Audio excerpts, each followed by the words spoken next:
The community room at Sunset Manor smelled like vanilla cake and disappointment.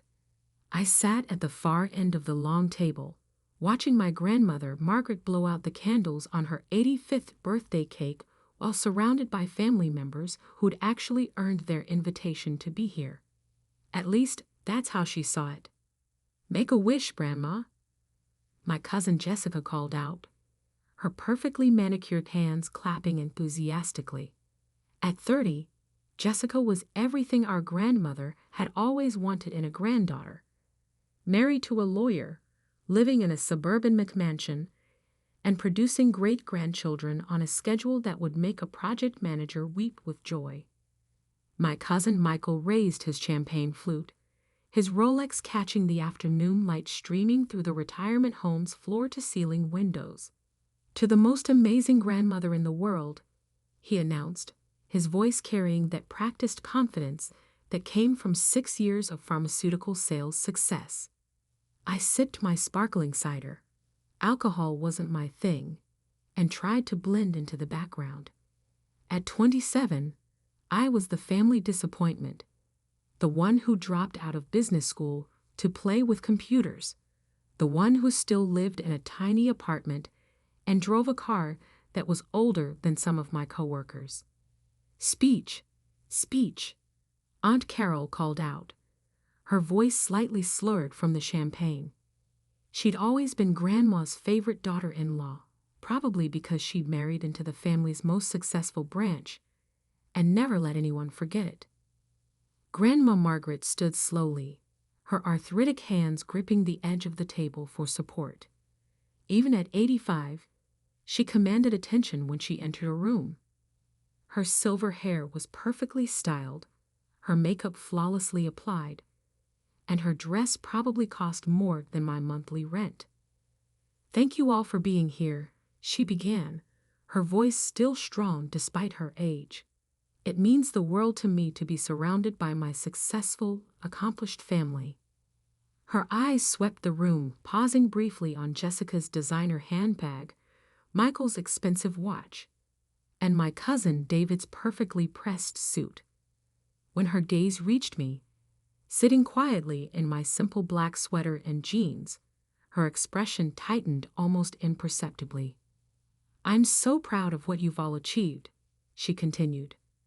Jessica with her beautiful family and her husband's law practice. Michael with his pharmaceutical career and that lovely house in Westchester. David with his promotion to senior manager at the accounting firm. Each accomplishment was delivered like a small trophy, proof that the Taylor family genes produced winners. I waited for my turn, knowing it wouldn't come. It's wonderful to see young people who understand the value of hard work and traditional success, Grandma added, her voice taking on that subtle edge I'd learned to recognize over the years. Uncle Robert, my father's brother, cleared his throat. "What about Sophie? She's working in technology now, right?" The question hung in the air like smoke from a fire that was about to spread. Grandma's smile became strained, the kind of expression she wore when discussing topics she found distasteful. "Sophie," she said, my name sounding foreign in her mouth, "is still figuring things out, playing with computers, living like a college student well into her 20s. The words hit harder than they should have.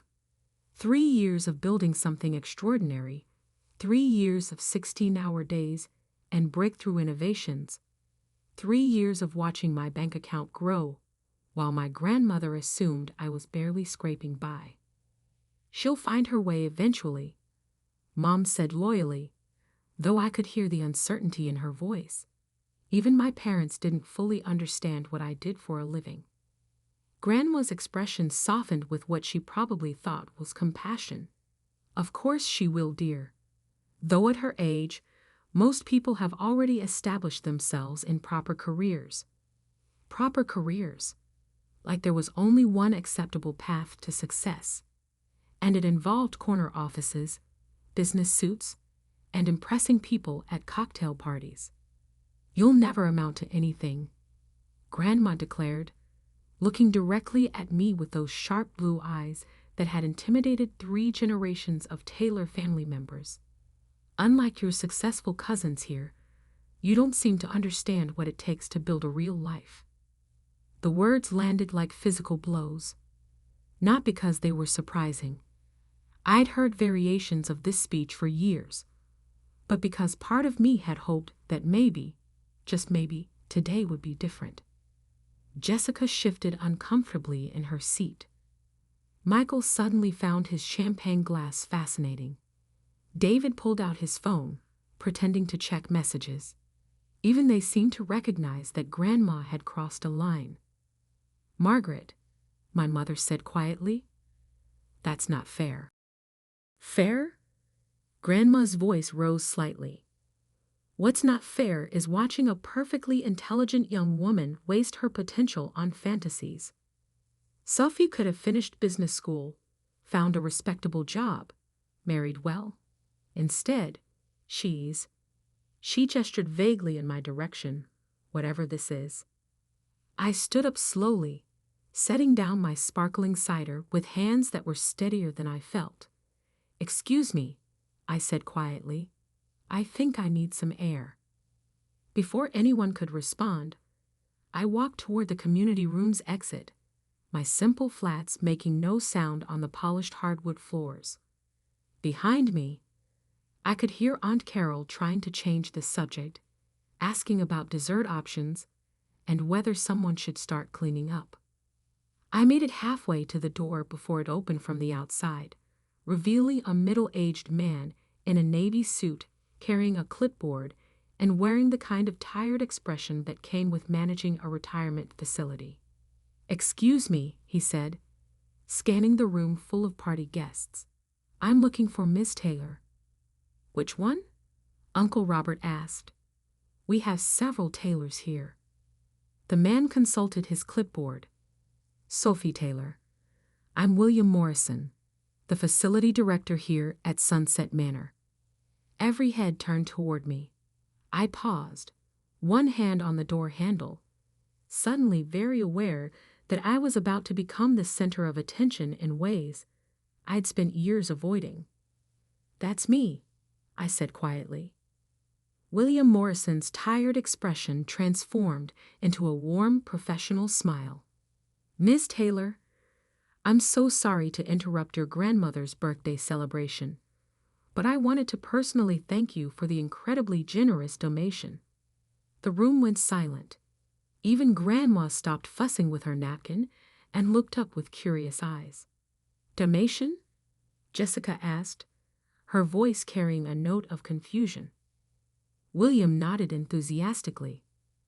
"Ms. Taylor has been anonymously funding our entire facility for the past 2 years. The renovations, the upgraded medical equipment, the enhanced dining program, all of it has been possible because of her extraordinary generosity." The silence that followed was deafening. I could hear the grandfather clock in the corner ticking, marking the seconds until my carefully constructed low profile completely exploded.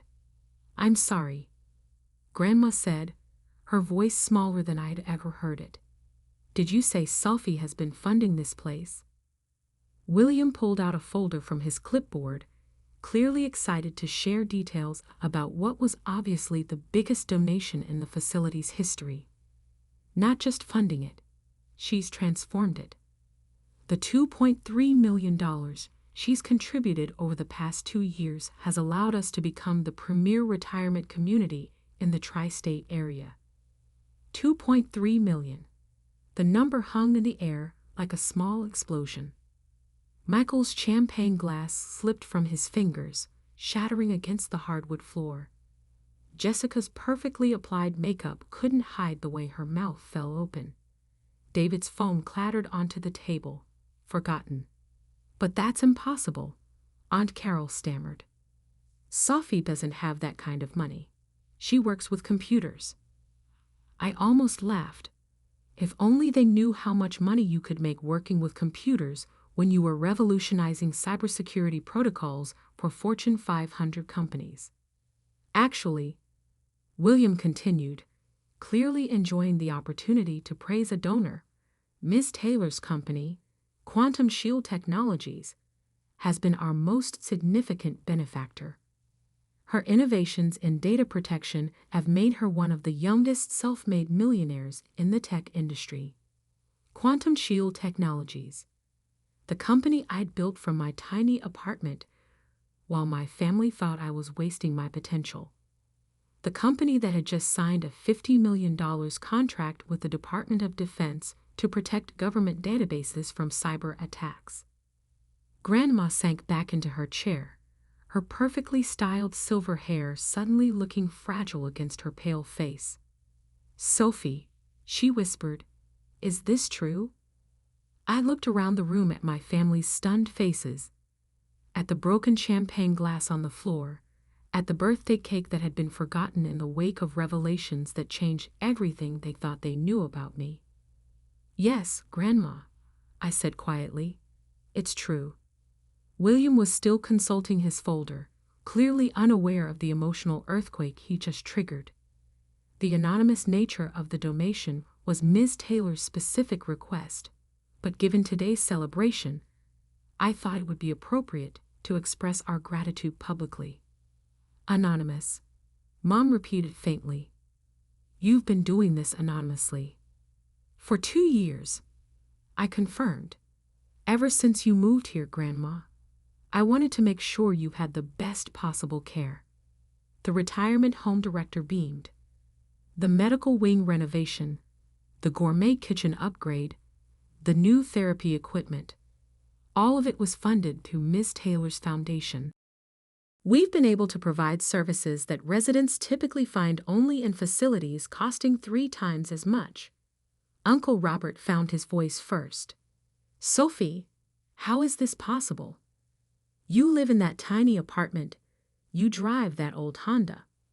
"Because I care more about substance than appearances," I said, the words coming out sharper than I intended. "I'd rather fund medical equipment that keeps people alive than buy a car that impresses people at traffic lights." William nodded approvingly. Ms. Taylor specifically requested that her donations go toward practical improvements rather than cosmetic upgrades. The new cardiac monitoring system has already saved 3 lives this year. Grandma was staring at me like she was seeing me for the first time. "But your career. We thought you were struggling."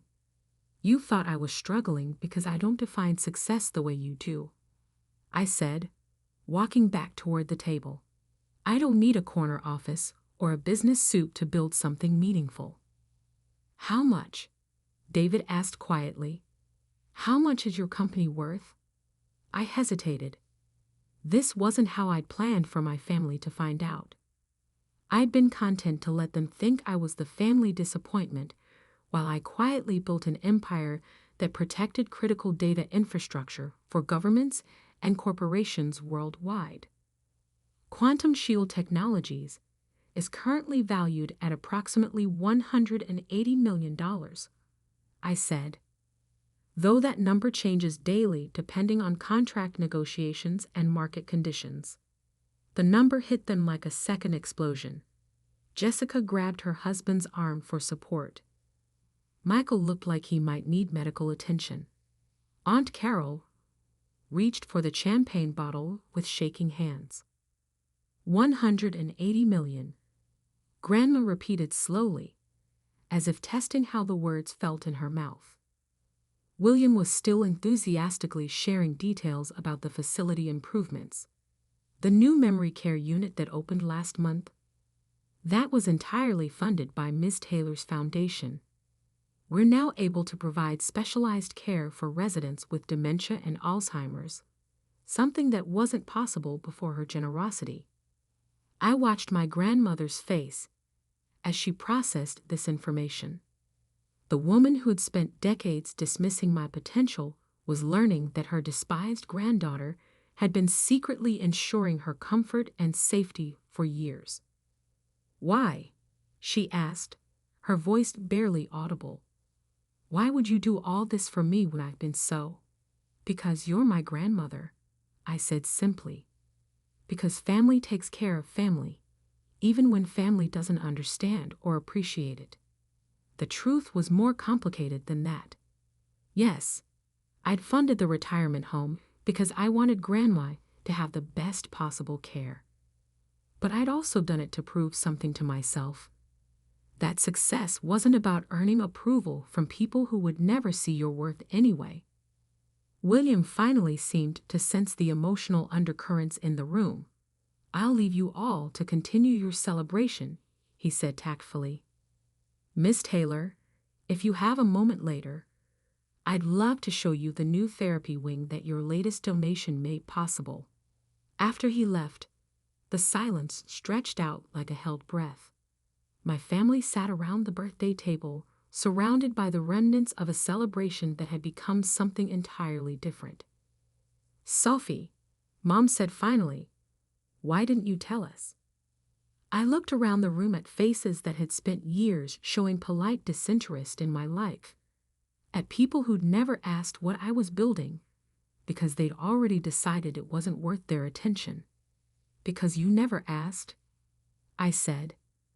"You saw what you wanted to see, someone who didn't fit your definition of success. It was easier to let you think I was failing than to constantly defend my choices." Grandma stood up slowly, her arthritis forgotten as she walked around the table toward me. For a moment, I thought she might be angry, might accuse me of making her look foolish or manipulating the situation. Instead, she reached out with trembling hands and cupped my face, her blue eyes bright with tears I'd never seen before. "I'm sorry," she whispered. "I'm so sorry, sweetheart. I was wrong about everything." The apology hit harder than any criticism ever had. 3 years of building something extraordinary while hiding from family judgment. 3 years of success measured in private achievements rather than public recognition. 3 years of proving myself to people who weren't even paying attention. "You were protecting me," she continued, her voice growing stronger. "All this time, you were taking care of me while I was tearing you down." I nodded, not trusting my voice to remain steady. "The cardiac monitoring system," she said suddenly. "William mentioned it saved 3 lives. Mrs. Patterson in room 204 had a heart attack last month." I confirmed. "The new equipment detected it early enough for the paramedics to save her. Mr. Rodriguez in the memory care unit is getting specialized therapy that wasn't available before the renovation, and Mrs. Chen's diabetes management improved dramatically once you got the upgraded medical facilities." Grandma was crying now, tears streaming down her carefully made-up face. "You know their names. You know their stories." "I visit the facility quarterly to check on the programs," I said. "Not as Sophie Taylor, your granddaughter, but as a representative of the foundation. I wanted to make sure the money was being used effectively." Jessica finally found her voice. "Sophie, I don't understand. If you have all this money, why do you still live in that tiny apartment?" I smiled, thinking about my modest home with its high-end computer systems and fiber optic internet connection. "Because I don't need a mansion to write code, Jessica. I need focus, privacy, and really good internet. My apartment has all 3. "But your car," Michael protested. "It's 15 years old. It's reliable, fuel efficient, and fully paid for," I replied. "When you're spending 16 hours a day protecting critical infrastructure from cyber attacks, the last thing you want to worry about is car payments." Uncle Robert was staring at me like he was trying to solve a complex puzzle. "The business school you dropped out of, was that really about following your passion, or did you already know you could make more money in tech?" "Both," I admitted. I realized that traditional business education was teaching me to manage other people's innovations instead of creating my own. So I left school and started building systems that could protect data in ways no one had imagined before. David pulled out his phone again, this time to actually use it. Quantum Shield Technologies. He read from what was obviously a Google search. Founded by Sophie Taylor in 2021, specializes in next-generation cybersecurity protocols. Recent contracts with the Department of Defense, NATO, and 12 Fortune 500 companies. The information was all public record, though I'd worked hard to keep my personal profile low while building the company's reputation. NATO, Aunt Carol asked faintly. International cybersecurity isn't just a business opportunity, I explained. It's a matter of national security. The systems I've developed help protect everything from power grids to hospital networks from cyber attacks. Grandma was still holding my face, studying me like she was memorizing features she'd never really noticed before. All this time, you were building something important, something that matters. I was building something that matters to me, I corrected gently. Just like Jessica built a family that matters to her, and Michael built a sales career that matters to him. The difference is that you understood and valued their choices. Because they were traditional, she said, the word carrying new weight. Because they looked like what I expected success to look like. I nodded. I never fit that mold, Grandma. I never wanted to. But that doesn't mean I wasn't successful. It just means I was successful in ways you couldn't see. William Morrison reappeared in the doorway, tablet in hand. I'm sorry to interrupt again, but I wanted to let you know that Mrs. Patterson is asking if she can thank Miss Taylor personally. The cardiac episode last month was quite serious, and she credits the new monitoring equipment with saving her life. She can thank me, I said, but not as your donor. Just as Sophie, Margaret's granddaughter who likes to visit. After William left again, my family sat in contemplative silence. The birthday cake remained unfinished on the table, the champagne glasses empty, the celebration transformed into something none of us had expected. What happens now? Mom asked quietly. I looked around the room at my family, people who'd spent years misunderstanding me, but who were finally seeing me clearly. Now we finish Grandma's birthday party. And maybe next year, you'll ask me what I'm working on instead of assuming you already know. Grandma squeezed my hands. What are you working on now? I smiled, thinking about the classified project that would revolutionize how governments protect sensitive information.